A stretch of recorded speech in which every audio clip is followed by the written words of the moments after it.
Cell cycle is a mechanism which is used for cell division, which is part of reproduction of new cells from parent cells. अब जब हम cell cycle की बात करते हैं तो there should be some regulation mechanism. Regulation means that we can check if this cell cycle or cell division is normal or abnormal.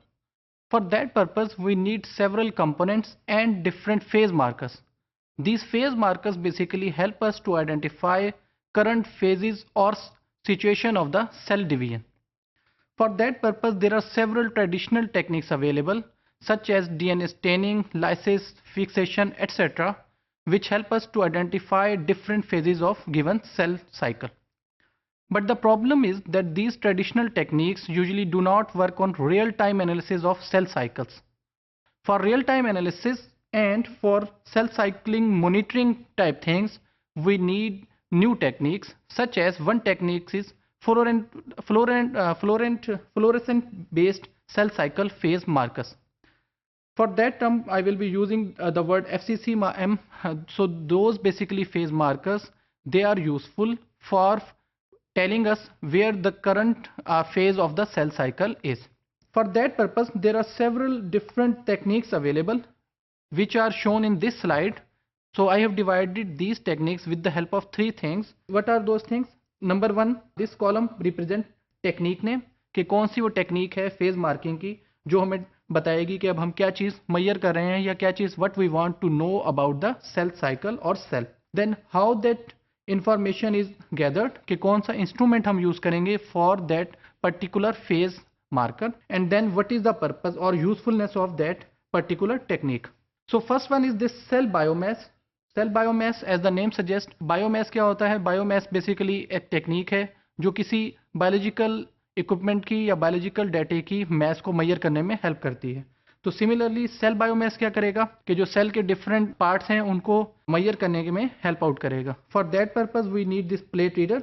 Again, this plate reader, it can be any silicon based plate reader or other types of material based things in which we put the cell and then we measure different information, such as we can count what is the total number of cells which determine cell growth, कि कितने cell मौजूद हैं during a cell cycle.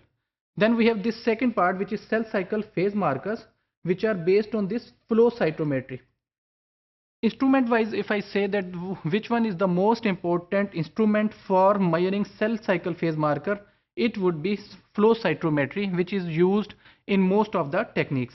So what is this flow cytometry? It is basically a laser based technique, which is of course a biophysical technique for cell counting, sorting, then biomarker identification and detection. So how does it works?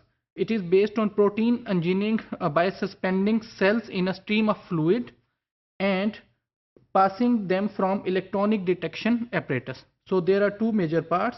One is that it has some fluid and then it is passed through some electronic detection apparatus. So based on this information, what we get or what is usefulness, we can study the cell cycle, and cell cycle analysis can also be done. So what is the advantage of studying the cell cycle or cell cycle analysis? We can find out if that is regulated or no, means if it is normal or no. Then we have this thymidine incorporation. So thymidine incorporation, basically it is a chemical. So what is usefulness of this thymidine, or what does it do? Basically it is used for synchronization of cells during its synthetic phase or S phase. So what are instruments used? One tool is the scintillation counter or autoradiography. So both of these techniques are basically part of radiation methodology, which is basically detect and measure ionizing radiation type things, which is based on intensity and energy of incident radiations. So what we have a radiation waves which we put on some cells, and then we find out intensity and energy of these incident radiations. So what does it help in? It helps in cell proliferation measurement in animal tissues. Now what is this cell proliferation? By proliferation, what we mean is that it is the increase in the number of cells which is used to define the balance between cell divisions and cell loss. And this cell division and cell loss balance, it is achieved through cell death. कि जब cell death हो जाता है तो what will happen कि how will we get a balance between cell division and cell growth, कि जब cell produce हो रहे हैं या वो डाई कर रहे हैं तो उनमें कैसे एक बैलेंस को अचीव किया जाए. Moving on, we have two other techniques such as DNA staining, which is also a traditional cell cycle phase marker technique. It is basically based on dyes like colors, and instrument used is again fluorocytometry. And importance of this technique is basically cell division assays in vivo. And finally, we have this bromodioxyuridine incorporation, which is analogous to thymidine. And again, what is the purpose? It helps in cell cycle analysis in normal and cancerous cells. Now, this cell cycle phase markers as presented by CCPM in drug discovery process. What is the importance of this cell cycle phase markers? As I previously said that these cell cycle phase markers are useful for finding the regulation of the cell. So if those regulation is normal, then we can say that there is no cancer or abnormality in the cell.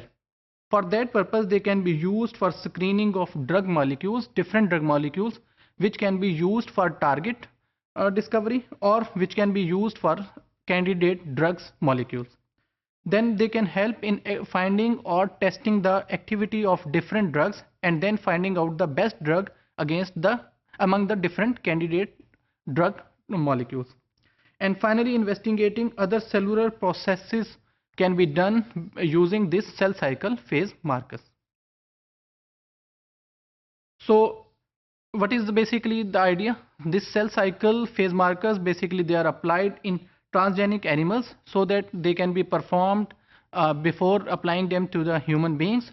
So first we apply on different transgenic animals which have human genes injected in themselves, so that we can have experiments for finding different drug targets and drug molecules.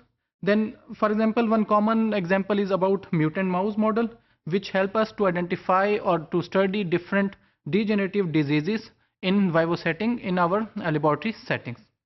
And one common thing is again green fluorescent proteins, which are used as a cell cycle phase marker, which we have already seen in the table which I presented in this module. So what we can say about this module is basically that cell cycle phase markers help us to identify or to study different things related to a cell, such as cell count, the cell discovery information, if it is normal, abnormal, or if it is working in its proper conditions and its proper usage.